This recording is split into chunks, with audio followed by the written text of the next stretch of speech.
नमोस्तुनन्ताय सहस्रमूर्तये सहस्रपादाक्षशिरोरुबाहवे सहस्रनाम्ने पुरुषाय शाश्वते सहस्रकोटियुगधारिणे नमः। वेदान्तवेद्यतत्त्वाय जगत्त्रितयहेतवे प्रद्धस्ताशेषदोषाय परस्मै ब्रह्मणे नमः।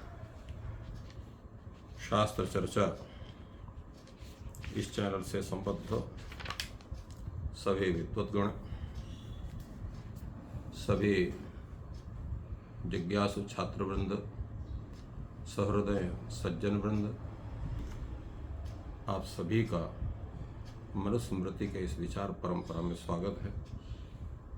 मनुस्मृति का प्रथम अध्याय हम लोग पूर्ण कर चुके हैं, उस पर पूरा विचार हुआ है। आज से द्वितीय अध्याय का प्रारंभ हम लोग कर रहे हैं। इसमें प्रश्न होता है कि सभी कोई धर्मशास्त्र का अध्ययन नहीं कर सकते हैं, अन्य कार्यों में व्यस्त होने के कारण कोई कर भी नहीं सकते हैं। कुछ लोगों को जो है उस विषय में बहुत अधिक जिज्ञासा भी नहीं है, परंतु धर्म के सामान्य रूप को जानना चाहिए। ऐसी अवस्था में उन धर्म की मर्यादाओं को हम कैसे समझें, कैसे जानें, इस विषय में स्वयंभुव मनु अतीव सरल रीति से उस विषय को यहाँ पर प्रकाशित कर रहे हैं। विद्वद्भिस्सेवितः सद्भिर्नित्यमद्वेषरागिभिः हृदयेनाभ्यनुज्ञातो यो धर्मस्तन्निबोधते। धर्म का क्या स्वरूप है? तो धर्म शब्द यहाँ कर्तव्य कर्म से है। हमारे कर्तव्य कर्म जो है वही धर्म। तो सद्भिः विद्वद्भिः सेवितः, जो सत्य को धारण करने वाले ऐसे विद्वान हैं, उनके द्वारा जो सेवित है। और कैसे सेवित है? नित्य सेवित है। परंतु उन विद्वानों को कैसा होना चाहिए? अद्वेष रागी भी, विश्व के किसी प्राणी से न जिनका द्वेष है, न किसी के प्रति उनका लगाव है, आसक्ति है। तो द्वेष और आसक्ति से रहित ऐसे अत्यंत सज्जन विद्वानों के द्वारा सेवित जो कर्म है वही धर्म है सामान्य रूप से। और कैसे? हृदयेन अभ्यनुज्ञातः, हृदय उसकी गवाही दे कि इसका करने से किसी को हानि नहीं है, कल्याण सबका होगा। हमने कई बार इस विषय में विचार किया है कि प्राणी मात्र के हित चिंतन का भाव सज्जन में होता है। प्राणी मात्र, न केवल मनुष्य के लिए, सबके विषय में वो सोचता है। शास्त्र भी यही कहते हैं।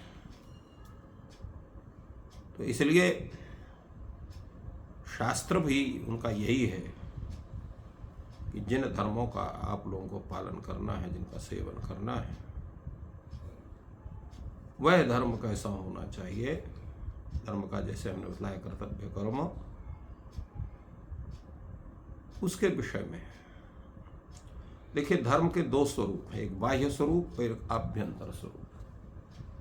बाह्य स्वरूप क्या है? बाह्य स्वरूप है शिखा धारण करना, भस्म आदि धारण करना, तिलक धारण करना, संध्या वंदन आदि कर्म करना, सबके विषय में जो है वो उचित सलाह देना, ये बाह्य हो गया। आभ्यंतर है नित्यम अद्वेष राग भी, किसी के प्रति द्वेष नहीं है, किसी के प्रति आसक्ति नहीं है। ये स्वरूप आभ्यंतर स्वरूप, तो बाह्य और आभ्यंतर दोनों स्वरूप होना चाहिए। आजकल बहुत से लोग कहते हैं कि बाहर से क्या होता है, अंदर से शुद्ध होना चाहिए। जब अंदर से शुद्ध होंगे तो बाह्य का सौंदर्य, बाह्य का आचार विचार भी आपका स्वतः होने लगेगा। अगर आप अंदर से शुद्ध नहीं है, केवल सुंदर होने का नाटक करते हैं, तो न तो बाह्य आपका बनेगा न तो अभ्यंतर बनेगा। ये वास्तविकता है। जैसे भूख लगने पर भोजन की इच्छा होती है, उसी तरह से बाह्य आचरण करने से अभ्यंतर आचरण के प्रति भी जागृति बनती है। दोनों आवश्यक है। इसलिए राग द्वेष, द्वेष क्या है? द्वेष है विपरीत का अनुष्ठान करना, जो शास्त्र बोधित नहीं है उसको स्वीकार करना। और राग क्या है?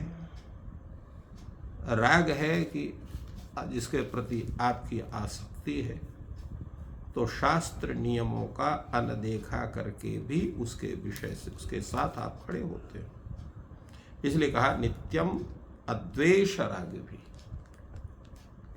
नित्य रूप में आपको न तो किसी से द्वेष करना है, न किसी में आपको आसक्ति होना है।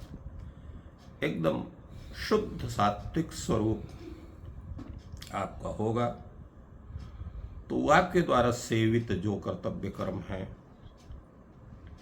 वो धर्म कहे जाएंगे।